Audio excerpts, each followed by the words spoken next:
যুক্তরাষ্ট্র ও ওয়েস্ট ইন্ডিজে আগামী ২ জুন থেকে শুরু হবে টি-২০ বিশ্বকাপ। এবার অধিনায়ক হিসাবে বিশ্বকাপে বাংলাদেশের নেতৃত্ব দিবেন নাজমুল হোসেন শান্ত।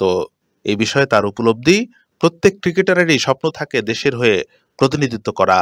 তারপর যদি বিশ্বকাপের মতো আসরে এই ধরনের সুযোগ আসে তাহলে সেটি অনেক গর্বের ব্যাপার। টি-২০ বিশ্বকাপে বাংলাদেশের সম্ভাবনা নিয়ে নাজমুল বলেছেন, সম্ভাবনা আমি বলতে চাই না, কারণ আপনিও চান বাংলাদেশ শিরোপা জিতুক, খেলোয়াড়রাও চায় বাংলাদেশ দল কাপ জিতুক, এটাই সবচেয়ে বড় লক্ষ্য। কিন্তু অধিনায়ক হিসাবে গুরুত্বপূর্ণ হলো প্রস্তুতিটা ঠিকমতো নিয়েছি কিনা, ছোট ছোট কাজগুলো করছি কিনা, প্রক্রিয়াটা ঠিক আছে কিনা। এই বিষয়গুলো যদি আমরা ঠিকভাবে করতে পারি, প্রতিটি ম্যাচে আমাদের শক্তি অনুযায়ী খেলতে পারি, তাহলে ফল আসবেই। তাই ফলাফল নিয়ে খুব একটা চিন্তা নেই, ছোট ছোট জিনিসগুলো যেন আমরা ঠিক করতে পারি এটা নিয়ে বেশি মনোযোগী। নাজমুল আরও জানিয়েছেন, দল হিসেবে টি-২০ বিশ্বকাপে অনেক ভালো করাই লক্ষ্য বাংলাদেশের। তবে শিরোপা জয়ের কথা বলে শুরুতেই চাপ না নিয়ে প্রসেসটা ধরে রাখতে চান নাজমুল। তার ভাষায়, আমরা যদি ছোট ছোট বিষয়গুলো সামলাতে পারি তাহলে সম্ভবত ভালো ফল পাব।